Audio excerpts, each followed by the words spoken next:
Right, let's get to start with. First of all, today we're going to be talking about a biography of one of the most influential women in the world. She wrote one book published within her lifetime. In fact, she wrote two books that got published to the world, one within her lifetime, the other outside of her lifetime. You know who we're talking about right now, don't we? We're going to be talking about Margaret Mitchell. Right, let's get this started with. Margaret Mitchell is, let me give you a little context, the author of Gone with the Wind, one of the best sellers of the world. She initially wanted this to sell only like 50,000, like 100 copies, but eventually sold 500,000 copies in one day within her lifetime. So, who is this woman, Margaret Mitchell?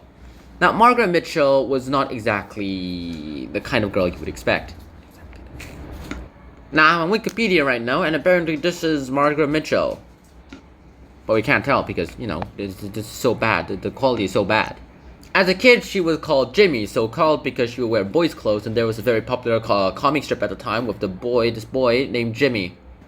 She was born, I should mention, on November 8th of 1900. November 8th of 1900, in Atlanta, Georgia. This is what Atlanta, Georgia looks like right now. Apparently, she was a tomboy who would occasionally play with dolls. Like, the girl who would occasionally play with dolls and don't exactly play with the dolls themselves. Her mother was part of the big suffrage movement. So, she was forced into the suffrage movement herself in this life. She loved to read books, lots of books, lots and lots of books as well too. And she read lots of stories as well too, eventually going ahead and started creating her own stories. Firstly about animals, and then fairy tales, and then finally adventure stories. I suppose her adventure stories were the best ones. She attended the best private school for women, according to her mother.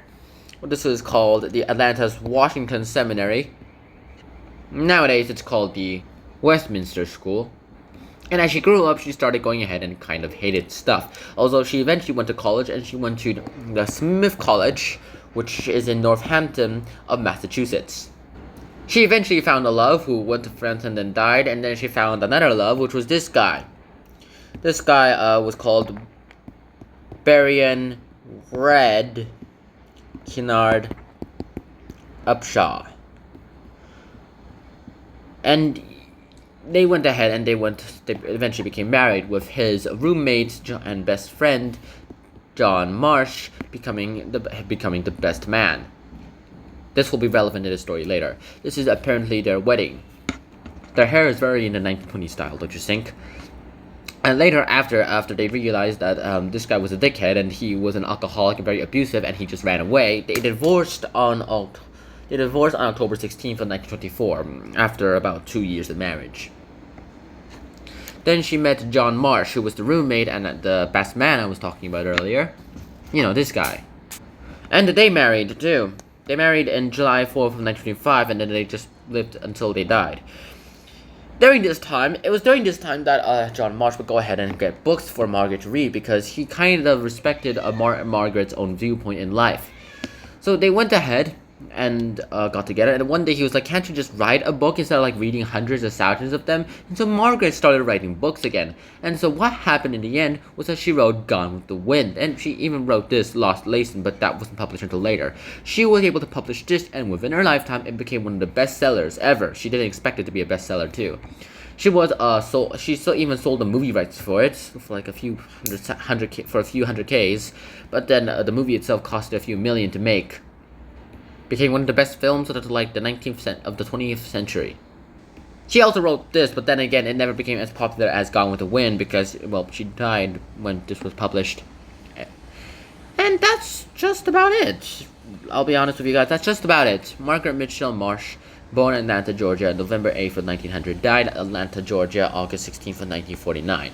Now, what did she die of? Well, apparently it was because there was this driver, there was this stupid drunk driver, and he was all like, yeah, I'm gonna go ahead and go home. I'm an off-duty taxi driver. I'm gonna go home because it's my break time. And he went home, and what happened in the end was that he was drunk driving a little bit because he has a little bit too much to drink, and then he tried to not hit the Marshes, Mitchell and Marsh, but then, well, you know what happened, they also tried to avoid it, and then they coincidentally went to the same place, and boom, they crashed into each other, and Margaret Mitchell and John Marsh got severely injured. Margaret Mitchell got struck on August 11th of 1949. She would later die on August 16th of 1949. This is her grave. When John Marsh died a few years later, not a few years later, he died several years later, he was buried next to Margaret Mitchell. So, love story to the end, isn't it? That's about it. That's it. That's the biography of Margaret Mitchell. Not much to say, I'll be honest with you, and I'll be frank with you. Not much to say. But she is one of the most influential people in the entire world.